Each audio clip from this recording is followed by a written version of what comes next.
everyone, English teacher here. Welcome back to our channel. I hope everyone is doing well. ఈ రోజు కూడా మీకోసం మరొక మంచి వీడియో స్టార్ట్ చేయబోయే ముందు మీ అందరి కోసం డిస్క్రిప్షన్లో ఒక మంచి ప్రోడక్ట్ని ట్యాగ్ చేశాను. ఆ ప్రోడక్ట్ మీకు నచ్చినట్లయితే లింక్ క్లిక్ చేసి తప్పకుండా పర్చేస్ చేయండి. ఈ వీడియోలో అయితే మనం డైలీ చాలా కన్వర్సేషన్స్లో యూస్ చేస్తూ ఉండే సెంటెన్సెస్ని ఇంగ్లీష్లో ఈజీగా ఏ విధంగా చెప్పాలో క్లియర్గా ఎగ్జాంపుల్స్తో చూసేద్దాం. సో మీకు వీడియోలో ఉన్న సెంటెన్సెస్ నచ్చినట్లయితే మర్చిపోకుండా ఒక లైక్ చేయండి. అలాగే ఇలాంటి మరిన్ని యూస్ఫుల్ వీడియోస్ కోసం తప్పకుండా ఇంగ్లీష్ టీచర్ని సబ్స్క్రైబ్ చేసుకోండి. ఇప్పుడైతే ప్రీవియస్ వీడియోలో 2 క్వశ్చన్స్ అడిగాను కదా, వాటిలో ఫస్ట్ వన్ ఈజ్ ఎన్నాళ్ళు లేదా ఎన్నేళ్ళు. ఈ వర్డ్ని మనం ఇంగ్లీష్లో హౌ మెనీ ఇయర్స్ ఈ విధంగా అడుగుతాం. నా ద సెకండ్ క్వశ్చన్ ఈజ్ నువ్వు ఏదైనా చెప్పగలవు. ఈ సెంటెన్స్ని ఇంగ్లీష్లో you can say anything or you can tell anything ఈ విధంగా చెప్తాం.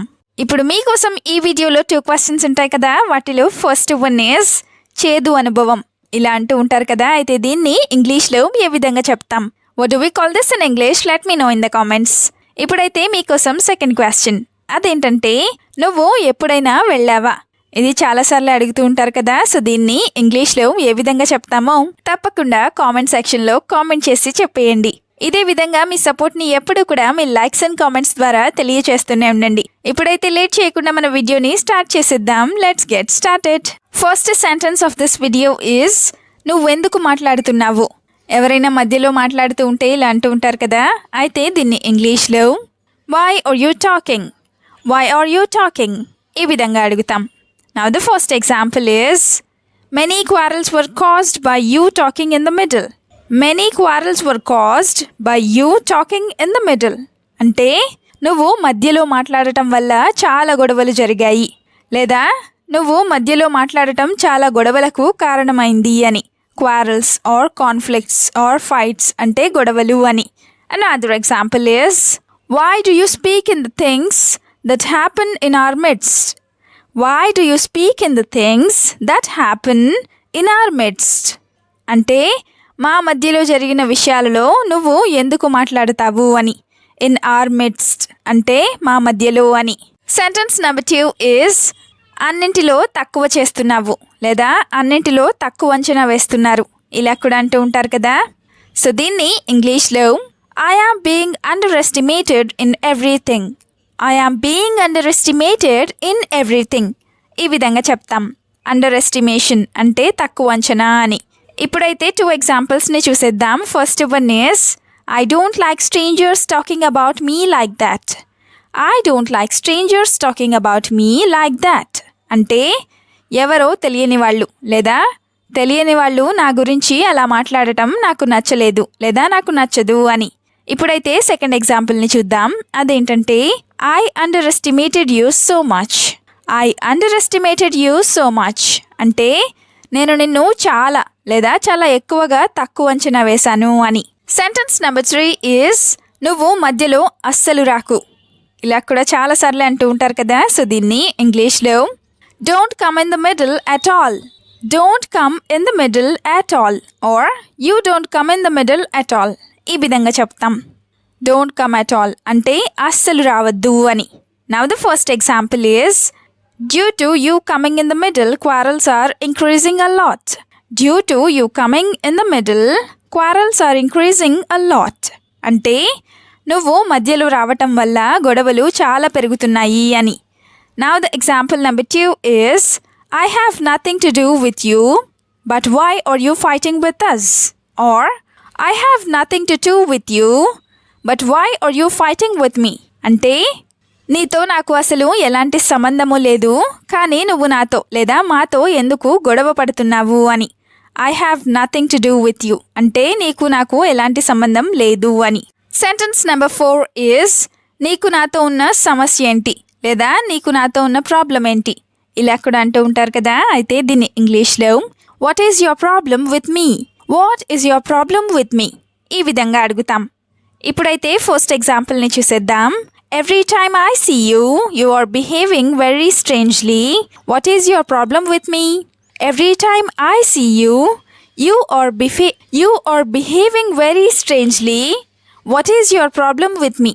అంటే నేను నిన్ను చూసిన ప్రతిసారి కూడా నువ్వు చాలా విచిత్రంగా ప్రవర్తిస్తున్నావు. నీకు నాతో ఉన్న సమస్య ఏంటి అని. ఇప్పుడైతే సెకండ్ ఎగ్జాంపుల్ని చూద్దాం. When did I act weird? When did you see me?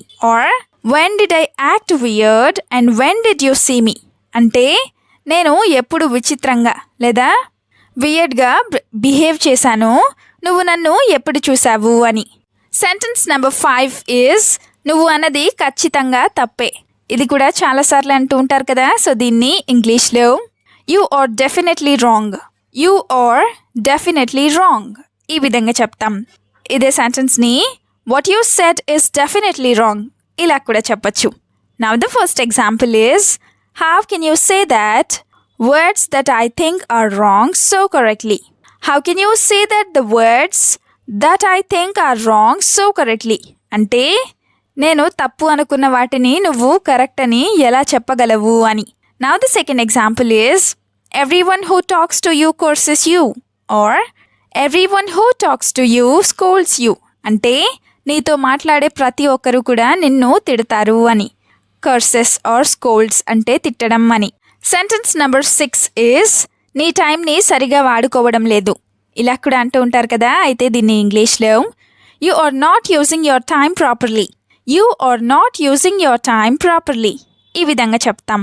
Now the first example is you are not able to do anything because you are not using your time properly. You are not able to do anything because you are not using your time properly అంటే నువ్వు ఏది కూడా సరిగ్గా చేయలేకపోతున్నావు ఎందుకంటే నువ్వు నీ టైంని సరిగ్గా లేదా ప్రాపర్గా యూస్ చేసుకోవడం లేదు అని. Another example is I don't have time to do all this and that's why I am suffering. I don't have time to do all this and that's why I am suffering అంటే ఇవన్నీ చేయడానికి నాకు time లేదు అందుకే నేను బాధపడుతున్నాను అని. Next sentence is మాట్లాడకపోతే ఎలా అర్థమవుతుంది లేదా నువ్వు మాట్లాడకపోతే అవతలి వాళ్ళకి ఎలా అర్థమవుతుంది ఇలా కూడా అంటూ ఉంటారు కదా. అయితే దీన్ని ఇంగ్లీష్లో how will others understand if you don't speak, how will others understand if you don't speak ఈ విధంగా చెప్తాం. హౌ విల్ అదర్స్ అండర్స్టాండ్ అంటే ఎదుటి వాళ్ళు ఎలా అర్థం చేసుకుంటారు అని. Now the first example is all this argument happened because you did not speak.